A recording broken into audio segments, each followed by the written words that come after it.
My name is Claire Bennett. I'm 28 years old, and if you'd asked me 3 months ago whether I trusted my boyfriend completely, I would have laughed and said yes without thinking twice. Looking back now, I realize trust doesn't usually disappear in one dramatic moment. It erodes. Slowly.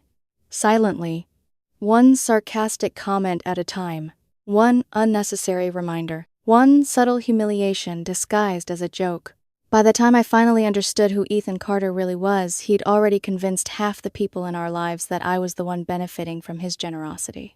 The cruel irony. I had been quietly protecting a secret that would have shattered that illusion from the very beginning. Ethan was 29, confident, charismatic, and successful in medical device sales. He earned roughly $120,000 a year before bonuses, and he never let anyone forget it.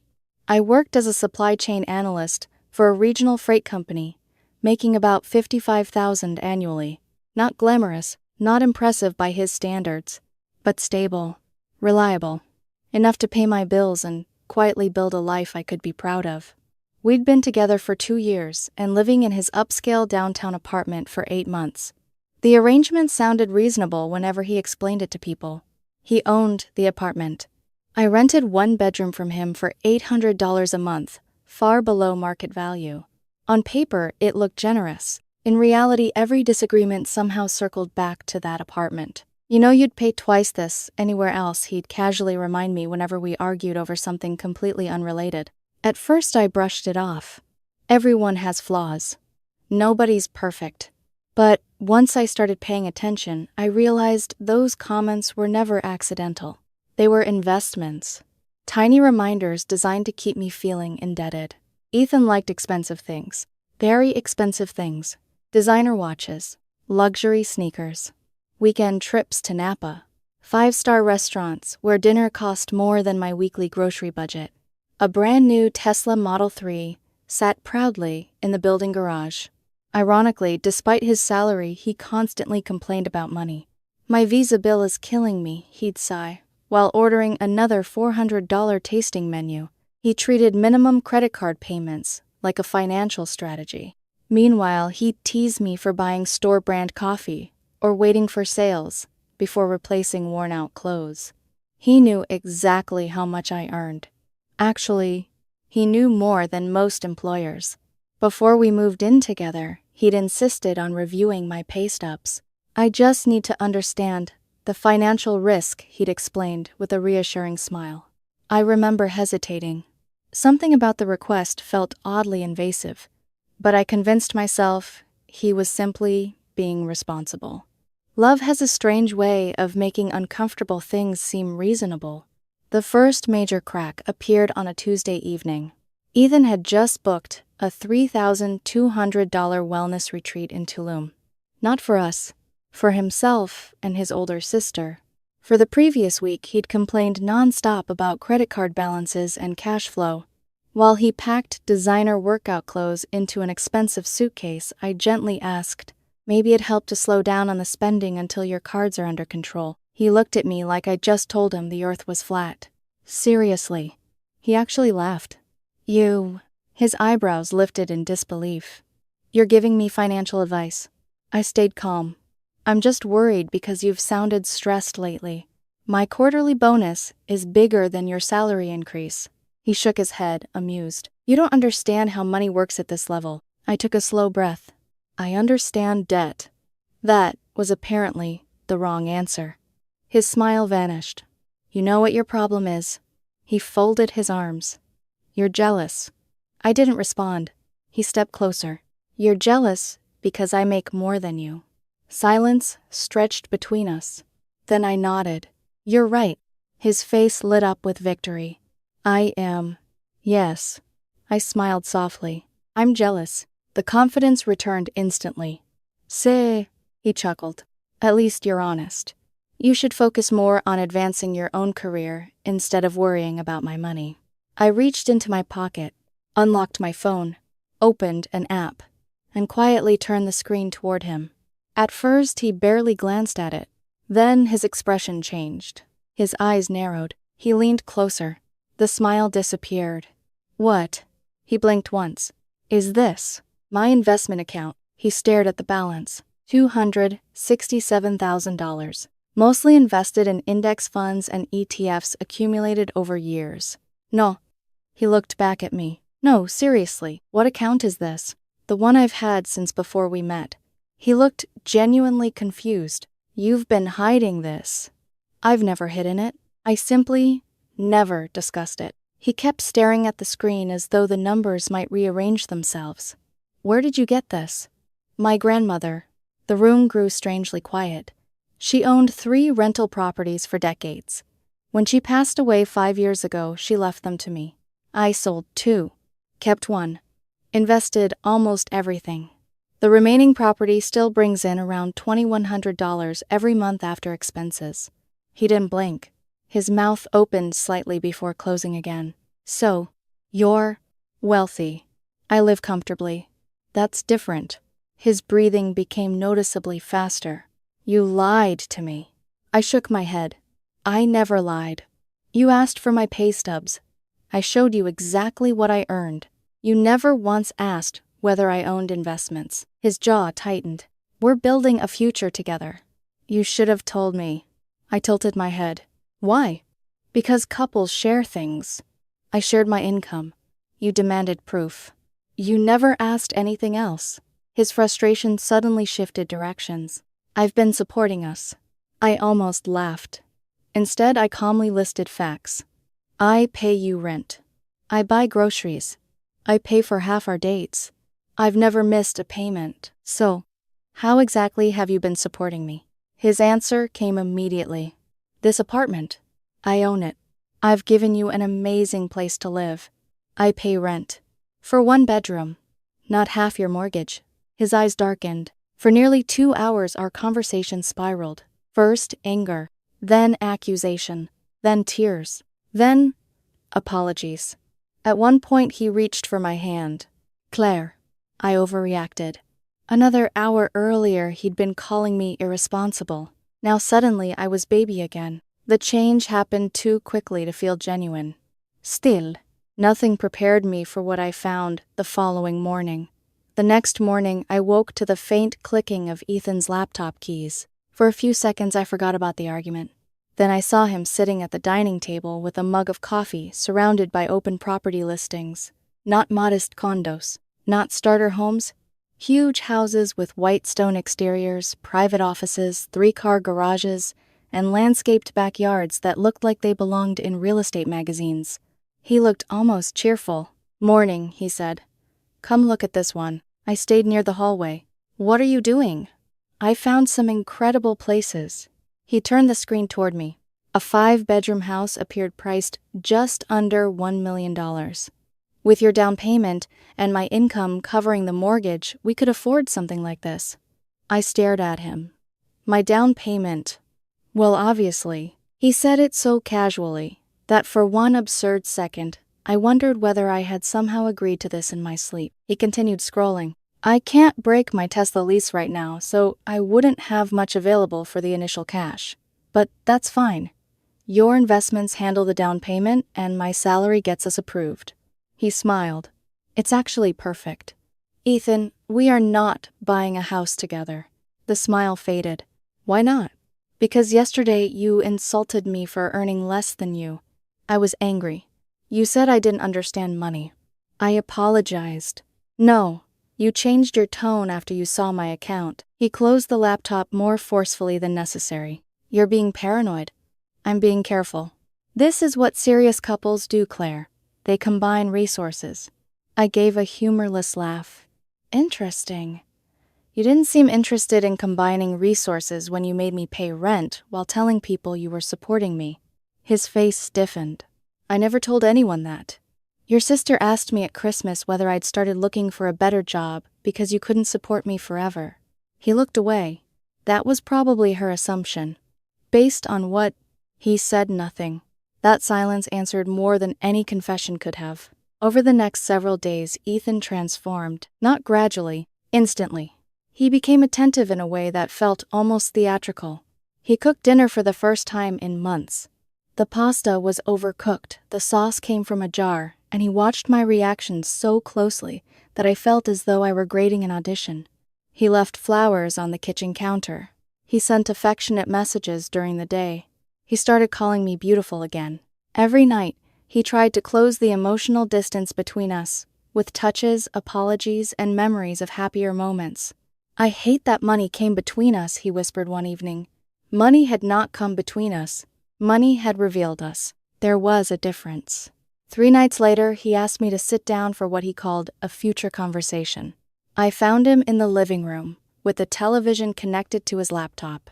A presentation filled the screen. An actual presentation. The first slide read, "Maximizing our joint potential." I looked at him. "Is this a PowerPoint? Just hear me out." He clicked to the next slide. There were graphs, interest rates, projected property appreciation, tax deductions, estimated combined net worth over 10 years. He had even created a section titled, "Power Couple Strategy." "With your existing capital and my earning potential, we could build something huge," he said. He sounded like he was pitching investors, not speaking to his girlfriend. Every calculation assumed I would liquidate part of my investment portfolio. Every scenario placed my money at risk. His Tesla credit card debt and luxury spending were barely mentioned. "Where is your contribution?" I asked. "My income. You already use most of it maintaining your lifestyle." "That's temporary. You booked a luxury retreat 4 days ago." He exhaled impatiently. "Why are you obsessing over the past?"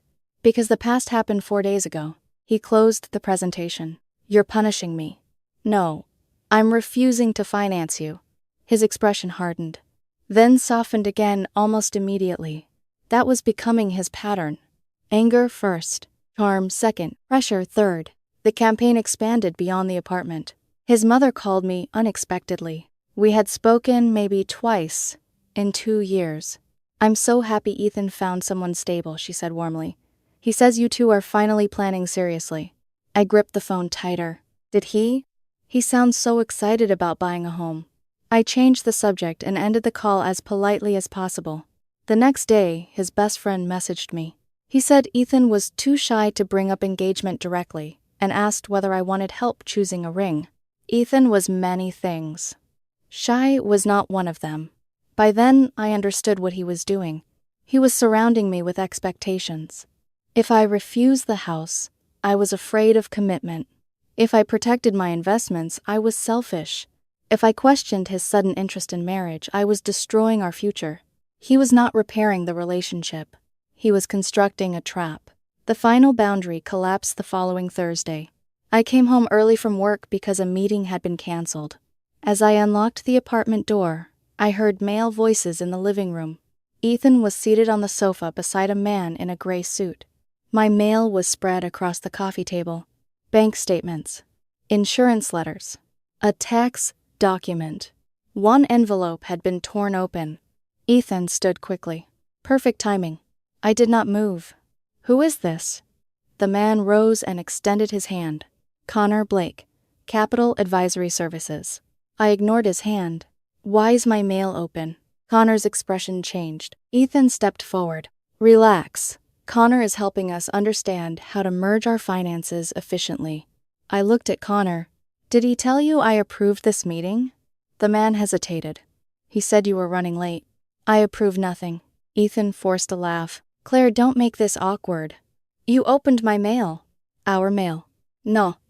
My voice remained quiet, but something inside me had gone completely still. "My name is on those envelopes." Connor began gathering his papers.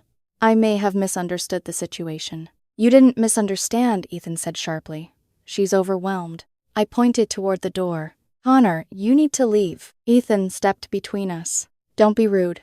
He came all this way. He can bill you." Connor did not need to be told twice. He packed his briefcase and hurried out, avoiding eye contact. The moment the door closed, Ethan turned on me. "What is wrong with you?" "What is wrong with me? I am trying to plan our future. You invited a stranger into this apartment and gave him my private documents. He's a licensed professional. That does not give you permission to open my mail. You're being dramatic." "No, I'm done." He blinked. "What?" "We're finished." For the first time since I had shown him the account, Ethan looked genuinely frightened. Then he laughed. It was a short, disbelieving sound. You're breaking up with me because I tried to help us. I'm breaking up with you because you do not understand the word no. He crossed his arms.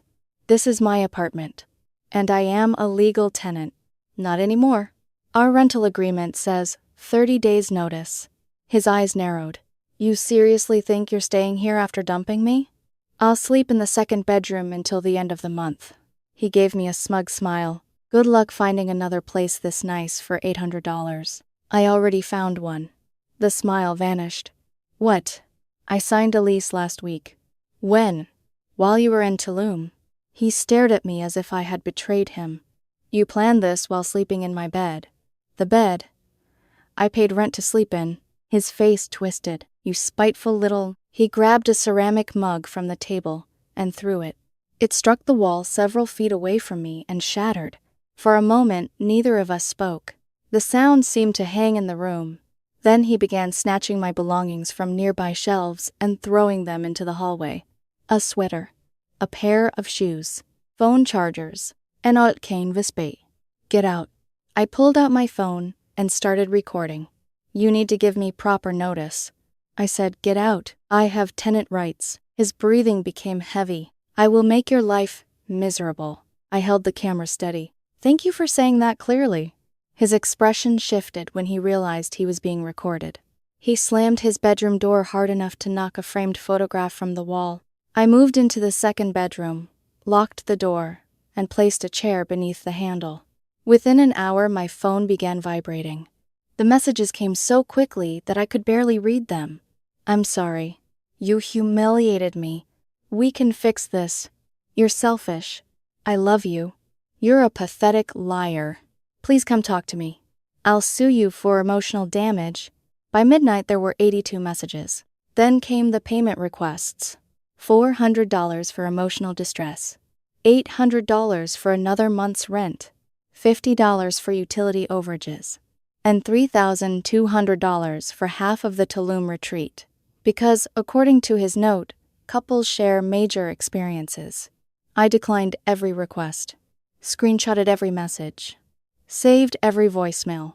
Around 1 a.m, I heard him in his bedroom sobbing loudly on the phone. He told someone I had financially abused him by hiding my assets. He said I had manipulated him into believing I needed help. I sat alone in the dark, listening to him rewrite our entire relationship through the wall. That was the moment I realized the breakup would not be the end. Ethan did not want closure. He wanted control. And if he could not control me, he was going to try to control the story. The next few days taught me how quickly a wounded ego could turn into a campaign. Ethan did not become more dangerous because he was clever. He became dangerous because he was reckless. And reckless people often leave evidence everywhere. The first incident happened on Monday evening. I returned from work, inserted my key into the apartment door, and felt it stop halfway. I tried again. Nothing. For a few seconds I stood in the hallway, wondering whether I had accidentally grabbed the wrong key. Then I heard voices inside. A man opened the door from the other side. He wore a locksmith's uniform and held a small case of tools. Behind him stood Ethan, arms folded, wearing an expression of smug satisfaction. There seems to be a problem, I said. Ethan leaned against the wall. You don't live here anymore. I took my phone from my bag and began recording. I have a signed rental agreement. You ended the relationship. That did not end my tenancy. The locksmith looked between us.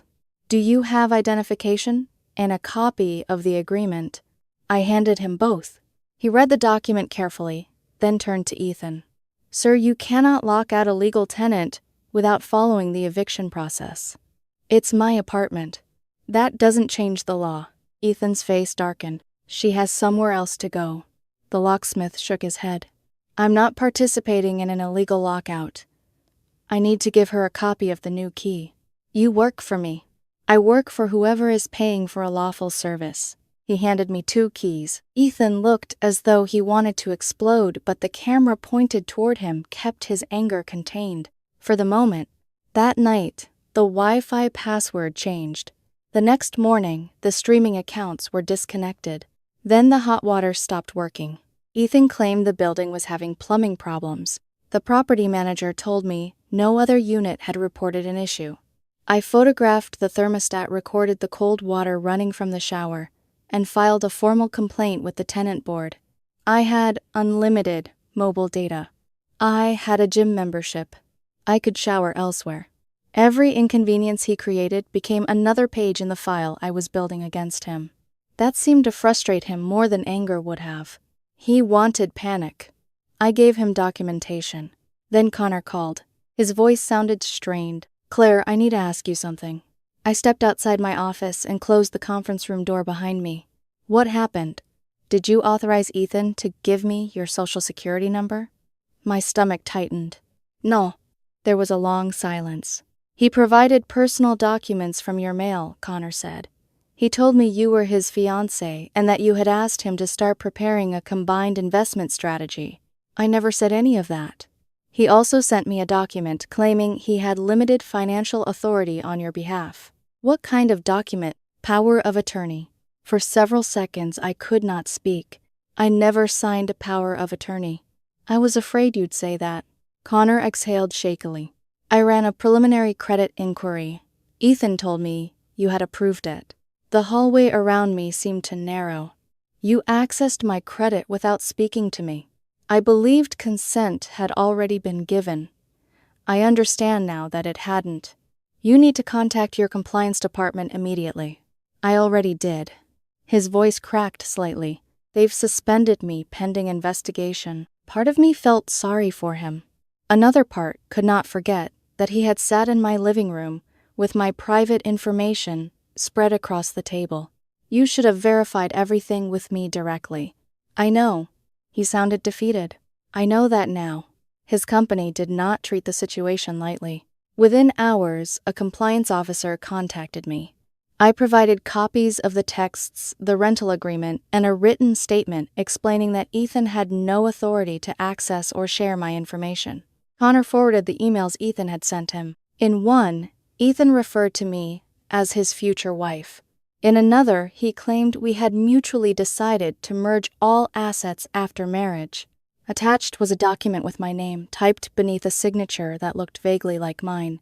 Vaguely. Anyone who had ever seen me sign a check would have known it was false. The document was not merely manipulative. It was forged. The compliance officer used careful language, but the meaning was clear. Unauthorized credit access, identity theft, fraudulent legal documents, potential criminal charges. When I confronted Ethan that evening, I did not accuse him directly. I wanted to hear what he would admit on his own.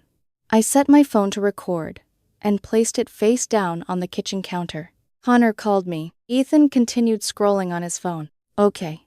He said you gave him my social security number." He shrugged. "It was on your tax document. You opened my mail and copied it. We were building a life together." "That is not an answer." He tossed his phone aside. "You're making this sound criminal. Did you sign my name on a power of attorney form?" His expression changed. "Only slightly. But I saw it. I filled out a draft. You forged my signature. It wasn't submitted to a court. You gave it to a financial advisor. He needed to know I could speak for you." "You cannot speak for me." His voice rose. "You were refusing to have a rational conversation, so you impersonated me." "I was trying to protect our future." There it was again. The same phrase, our future. He used it like a key he believed should open every locked door. I picked up my phone. "We do not have a future." His eyes followed the device in my hand. "Were you recording me?" I did not answer. He stood abruptly. "You are setting me up." "No, Ethan." I backed toward the hallway. "You are documenting yourself." While the financial investigation unfolded, he launched a different attack online. His post appeared late that night.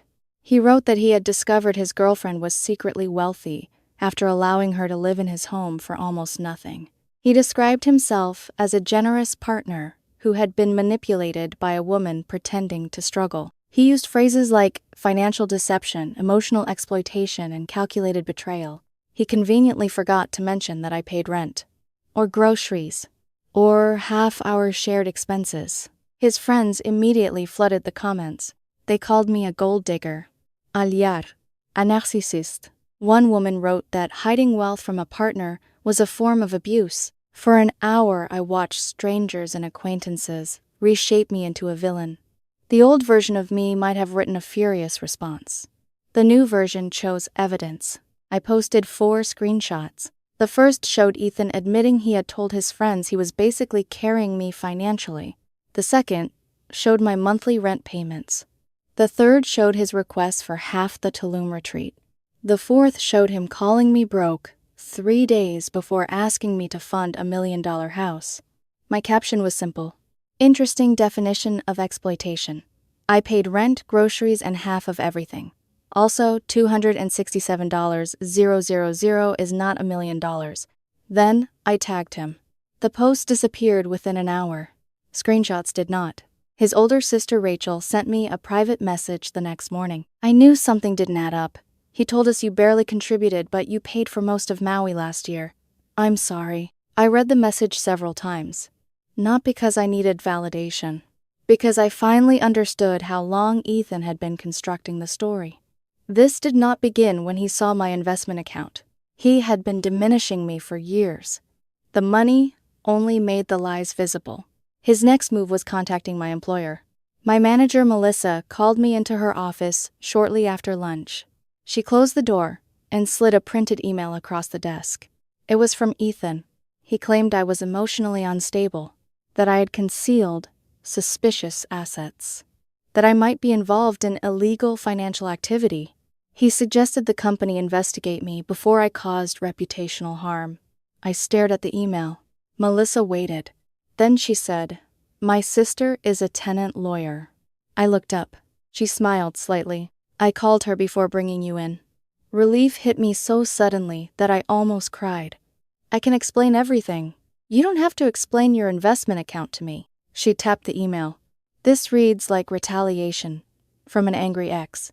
She handed me a business card. "My sister's name is Danielle. She already knows the basics." I don't know what to say. "Say you'll call her." Then Melissa leaned back. "And take the next 3 days off. I have deadlines. We'll cover them. I don't want special treatment." "This is not special treatment. This is me preventing someone from disrupting my team." Her voice softened. "Handle your move. Handle the legal mess. Come back when you can breathe." Danielle met me that afternoon. She reviewed my lease recordings, screenshots, utility complaints, and the locksmith incident. By the time she finished, her desk was covered in labeled folders. "This is unusually well documented," she said. "I started recording after the mug." "Good." She looked through the evidence again. Illegal lockout attempt, utility interference, harassment, retaliation, possible constructive eviction. And that's before we discuss the identity theft. "I just want to leave."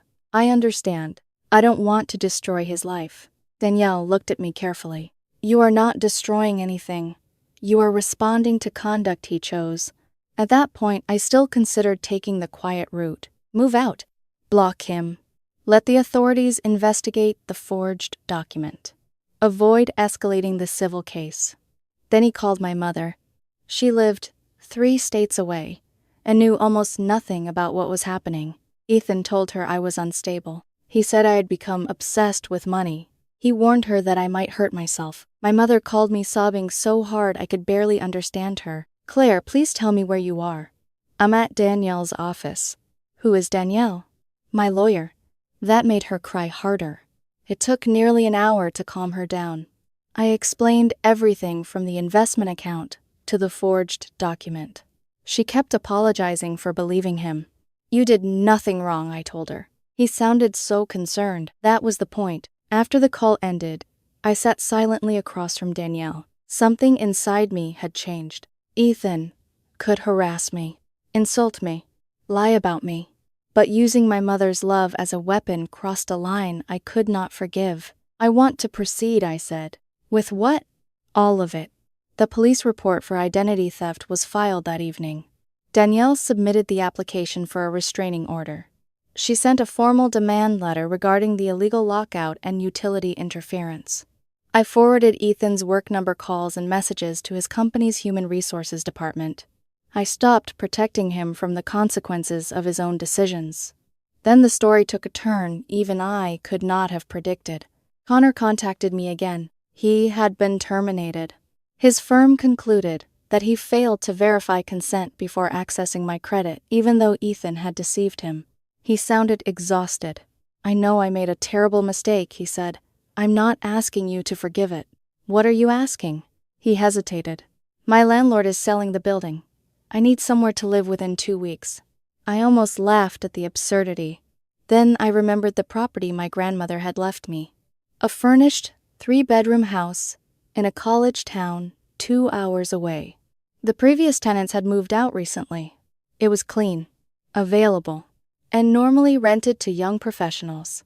I did not rescue Connor out of kindness alone. I also needed a witness willing to tell the truth. We signed a legitimate lease. $2,400 a month, slightly below market rate. In exchange for nothing except rent, he agreed to cooperate fully with investigators and provide every email Ethan had sent. No secret deals. No manipulation. Everything in writing. Ethan found out because he called Connor and asked him to change his story about the credit inquiry. Connor told him he was moving into my rental property. Then he blocked him. My phone began ringing less than 10 minutes later. 67 missed calls in 3 hours. The voicemails moved through every possible emotion. Rage, pleading, threats, tears. In one, Ethan accused me of buying Connor's testimony. In another, he promised to expose me. In the last, his voice became eerily calm. "You think you've won, Claire?" I saved the recording. By then, I no longer thought in terms of winning. I thought in terms of distance, locks, court orders, evidence, safety. Because Ethan had stopped behaving like a man mourning a relationship. He was behaving like a man watching his control collapse. And men like that rarely accept the fall quietly. I moved out yesterday. For the first time in weeks, I woke up in a room where silence did not feel like a warning. No footsteps outside the door. No phone vibrating against the nightstand. No sudden loss of hot water. No wondering whether Ethan had opened another envelope or invented another version of me for someone else to believe. My new apartment was not luxurious. It had 2 bedrooms, pale walls, a small balcony, and a kitchen that looked as though it had been designed by someone who hated counter space. But it was mine. The rent was $1,600 a month, utilities included. There were trees outside the bedroom window. The neighbors seemed quiet, and when I turned the lock, I knew nobody else could decide whether I was allowed to come inside. The final 2 weeks at Ethan's apartment had been worse than I expected.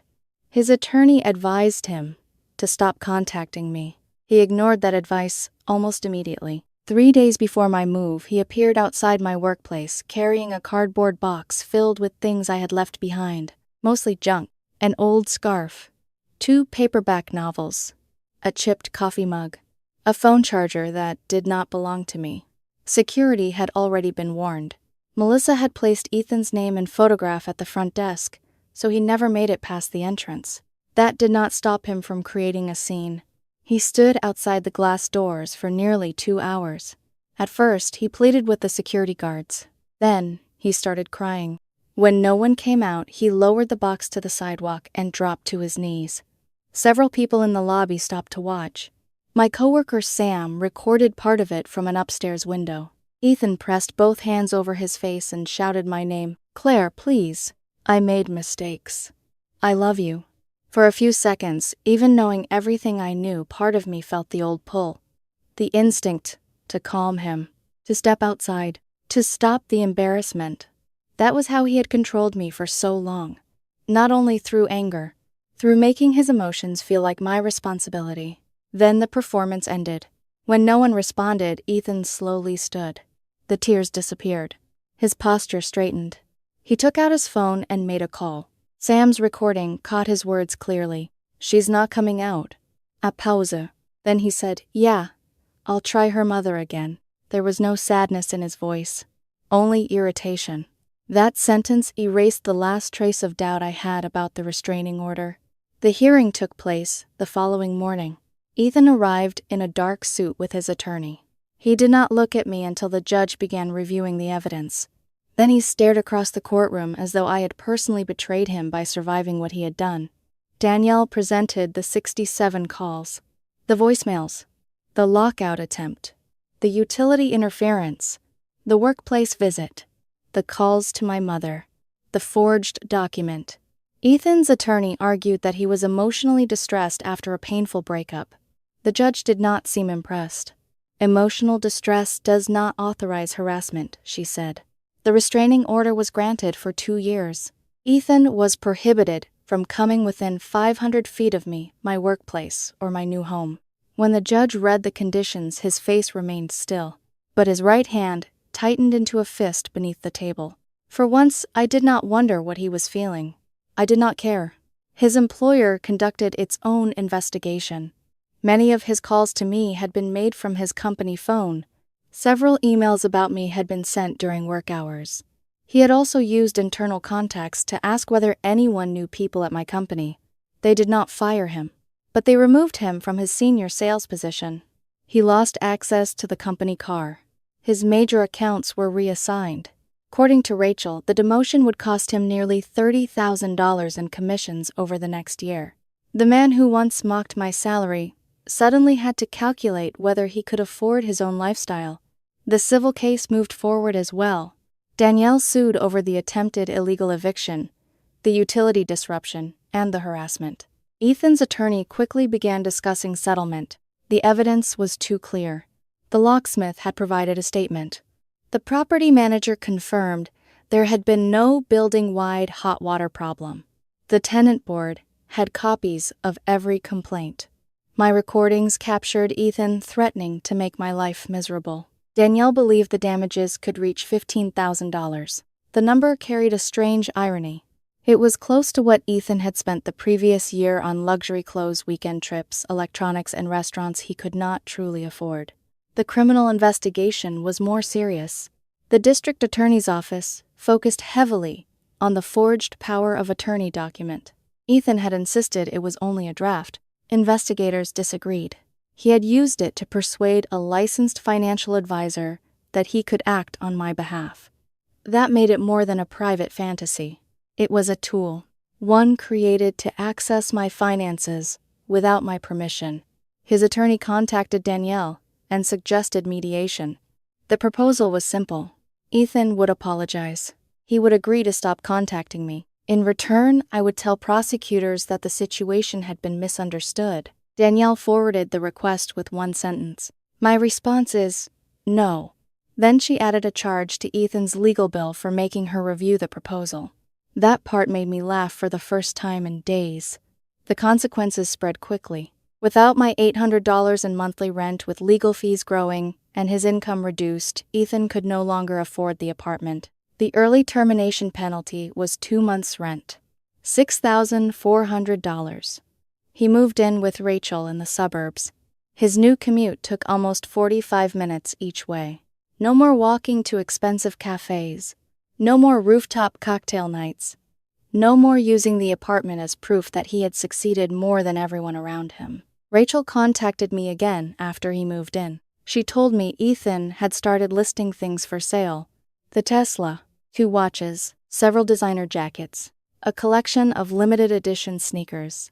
He says it's temporary, she wrote, but I think he finally understands he can't afford the life he was pretending to have. Then she sent another message. Our parents won't help him. They're horrified about the criminal investigation. I did not know whether to feel satisfied. Mostly I felt tired. Consequences were necessary. But watching a person collapse under the weight of their own choices was not as satisfying as people imagined. It did not restore the time I had lost. It did not erase the nights I spent behind a locked bedroom door. It did not make my mother forget the terror in Ethan's voice when he called her. Still, consequences mattered. Without them, people like Ethan simply renamed their behavior and carried it into the next relationship. Connor moved into my rental property the same week I moved into my apartment. He sent me a photograph from the backyard. He was standing beside the grill, with one hand raised in a thumbs up. The grass needed cutting. A section of the fence leaned slightly, but he looked relieved. He had already repaired a leaking faucet and replaced a broken cabinet hinge without asking me to reimburse him. A month later, he found a new job at a regional bank. Not in financial advising. In compliance. The irony was not lost on either of us. He told investigators everything. Every email. Every false statement. Every document Ethan sent. He did not exaggerate. He did not try to make himself look innocent. He admitted that he should have verified my consent before running the credit inquiry. That honesty probably saved him from worse professional consequences. It also reminded me that making one terrible mistake did not have to define a person forever. Ethan's response to consequences had been denial. Connor's had been accountability. That difference mattered more than any apology. My own life began settling into a quieter rhythm. I set up the second bedroom as a home office, bought a simple desk, hung curtains, placed my grandmother's photograph on a shelf beside the window. For 8 months, I had paid Ethan $800 monthly to live in a home where he treated my presence like charity. $6,400 in total. After moving, I transferred the same amount from my savings into index funds. It felt symbolic. The money that once reinforced his control now belonged to my future again. I also started therapy. At first, I thought I would spend every session talking about Ethan. Instead, I found myself talking about me. Why I ignored the first warning. Why I mistook financial scrutiny for responsibility. Why I accepted jokes that made me feel smaller. Why I thought being easygoing meant never objecting until the situation became unbearable. My therapist asked what Ethan had done on our first date. I remembered him calculating the bill to the cent. He had even included the tax separately because I ordered a drink, and he did not. At the time, I thought it was quirky. Now it seemed like a preview. Red flags rarely arrive, waving in the wind. Sometimes, they arrive as tiny habits we explain away, because we want the larger story to work. Ethan made one final attempt to contact me through his attorney. He claimed he wanted closure.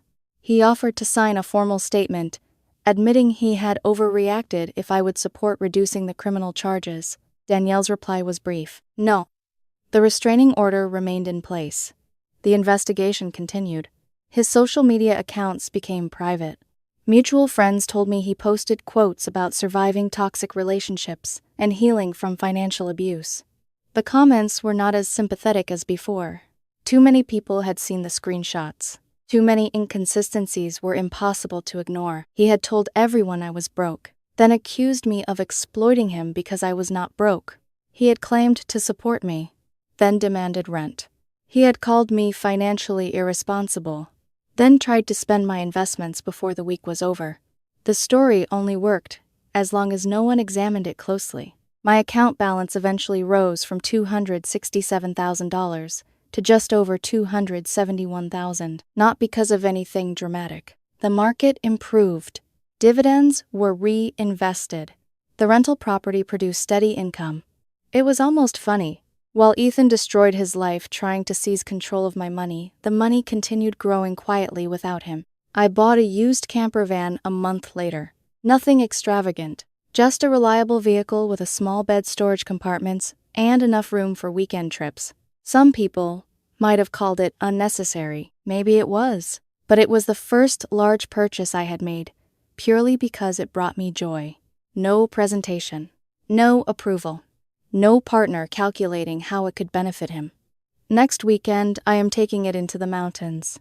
I plan to hike until my legs ache, make terrible coffee over a portable stove, and sleep somewhere far enough from the city that my phone has no signal.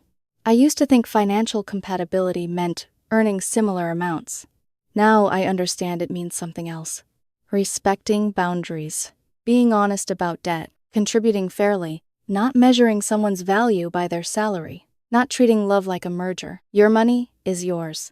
A healthy partner does not demand access to prove commitment. They do not insult you when they believe you have less, and adore you when they discover you have more. They do not tell people they are rescuing you while quietly collecting rent. And they never use your family, your home, or your fear as leverage. Ethan once accused me of trapping him by hiding my wealth, but my money never trapped him. His entitlement did. The account did not ruin our relationship. It revealed that the relationship had already been built on a lie. His lie. The lie that he loved being needed more than he loved me. As for me, I am not hiding anymore. I am simply private. There is a difference. And this time when I drive away from the city in that camper van, I will not be escaping.